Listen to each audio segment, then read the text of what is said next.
And good evening. An urgent manhunt is underway right now for the person who assassinated Charlie Kirk. The FBI releasing these images of a person of interest in the fatal shooting. Take a good look. You can see him there with dark sunglasses, a hat, and a shirt. Authorities say they're reviewing images that show a man entering campus, going through stairwells, up to the roof, firing, then fleeing into a neighborhood. They believe a single shot was fired approximately 200 yards away. Authorities were on a roof today. You see them right there near the spot where a person was seen yesterday. The FBI says it recovered a high-powered bolt-action rifle, the weapon they believe killed Kirk. The 31-year-old was a prolific conservative commentator, and his killing is sparking difficult questions about the safety of political figures now in America. We begin tonight with Morgan Chesky on the scene.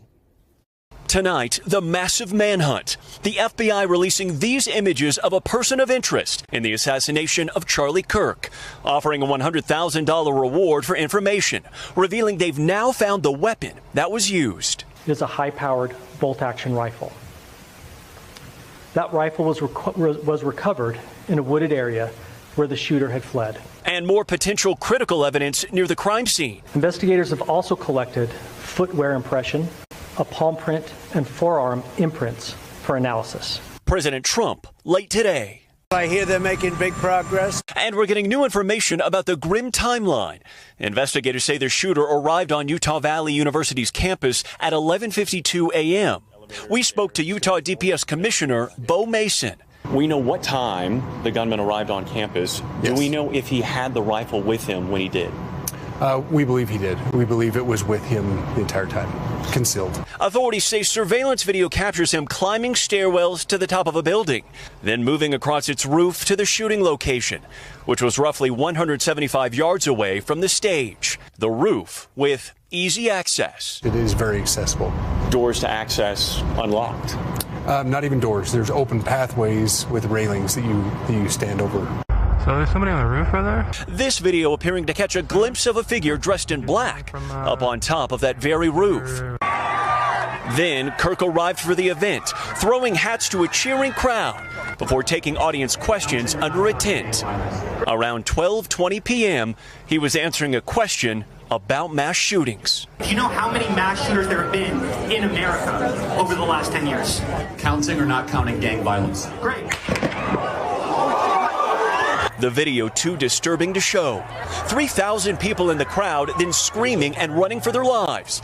Security rushing Kirk out in a black SUV. Stop! While this video appears to show someone up on that roof running away.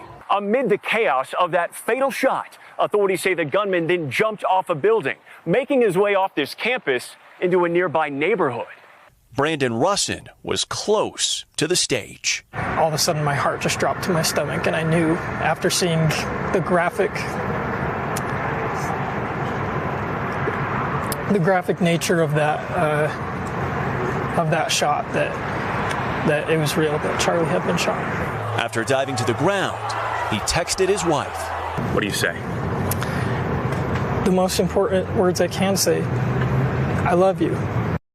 And Morgan joins us now live. Morgan, we are seeing the alerts tonight come into the newsroom. They are now telling the public there are rapid developments. What do we know?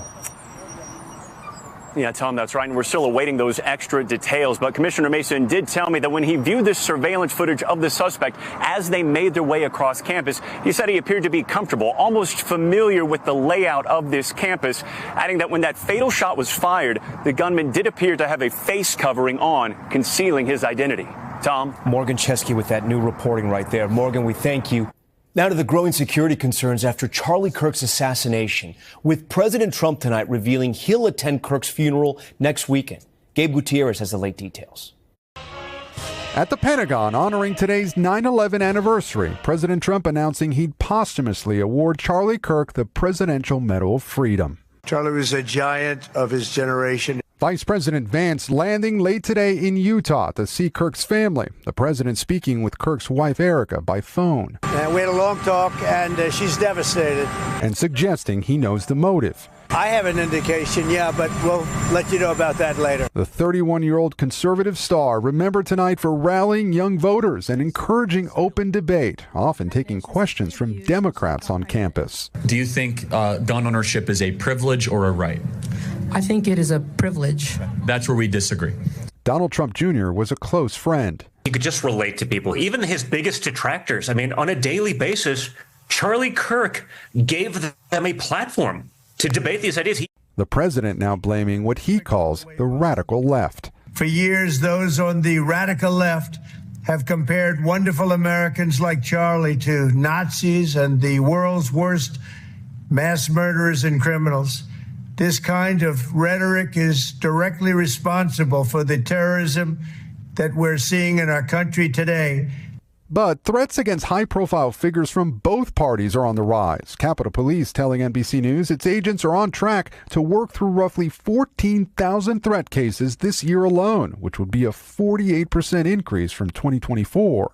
In just over a year, there have been 2 attempts on President Trump's life. A Democratic state lawmaker and her husband were murdered in Minnesota, and the residence of Pennsylvania Governor Josh Shapiro was firebombed. The assassination of Charlie Kirk risks an uncorking of political chaos and violence that we cannot risk in America. Just today, a string of threats forced several historically black colleges and the DNC headquarters to be locked down.